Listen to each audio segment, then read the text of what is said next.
My name's Carlos Dominguez, and I originally grew up in the southwest side of Detroit. And I'm half Hispanic, Mexican, and Irish and German.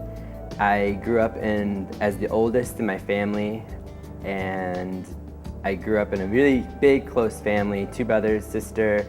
My father's side, the whole devout Mexican Catholic, and so that was really formative for me. As far as sexuality goes, that came a much later. It was a good, open, liberal upbringing for myself, considering being Mexican and being Catholic.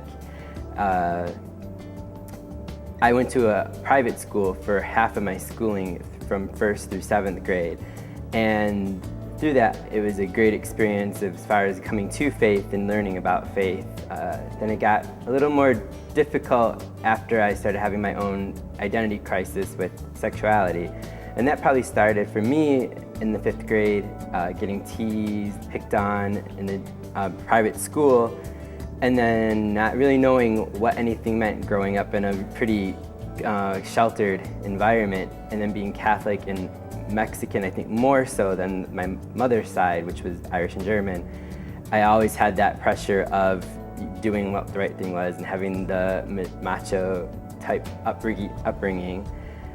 And then in the 7th or middle school, I was able to go to Detroit public school, and that kind of opened my world view from the monotony of being Catholic and Hispanic and just meeting different people of different races, cultures, religions, everything.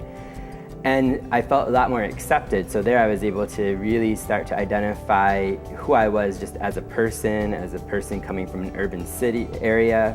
And then going on to sexuality, I always knew I felt very different, but not quite sure why I felt different. Coming to high school, that's when I really was able to identify. I went to a great Detroit public school that was much more liberal.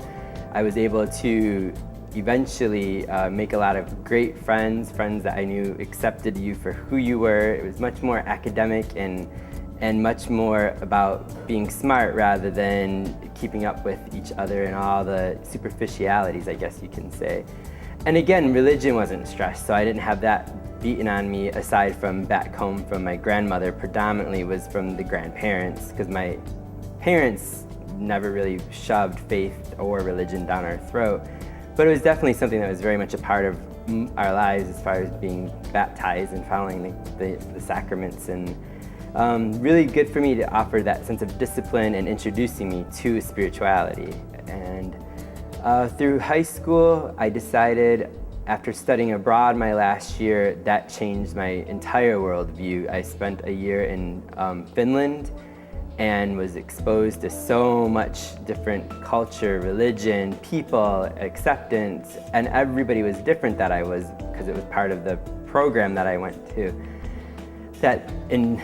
I actually discovered that I was homosexual in Finland, or I actually was able to identify with it and understand it more being in another country. And coming back to the United States was a huge transition with dealing with all the different ideas of sexuality and identifying as being Hispanic and what religion, and I was a mess, complete mess after high school.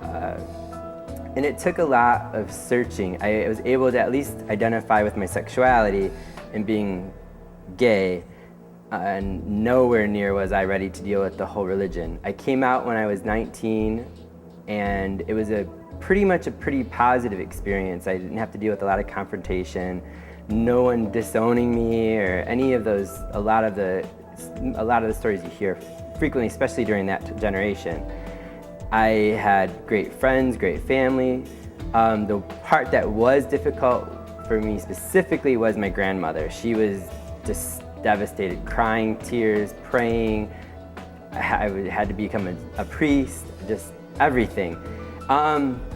But luckily, she's the one who taught me to stand up for who you were and go out for the education and be true to your faith. And she pushed that on us so much. And coming from an educational standpoint, I was able to, one day address her, like, you taught me to stand up for who I was, and it ended up working out that a few months later she called in tears, and I'm so sorry, I shouldn't judge you, I don't think it's right, I don't this, and this, but I'm gonna love you anyway. And it's been an amazing progression since then. Then I decided, gonna move away, came to college, moved up to the West Michigan area, to a completely different place than the east side of the state. And of course you hear all the stereotypes, it's conservative, it's very ultra religious, the Bible Belt. Something was missing all through undergrad, and I decided that I needed to start that faith journey. It was just very natural for me, and it's been a progression. I ended up getting involved with the 12-step program, and that really brought me back to that spiritual work and spiritual growth. And it, for me, I really believe, kind of saved my life in the sense that I was already lost. I had suffered from depression, not knowing who I was as a full person of faith and spirituality.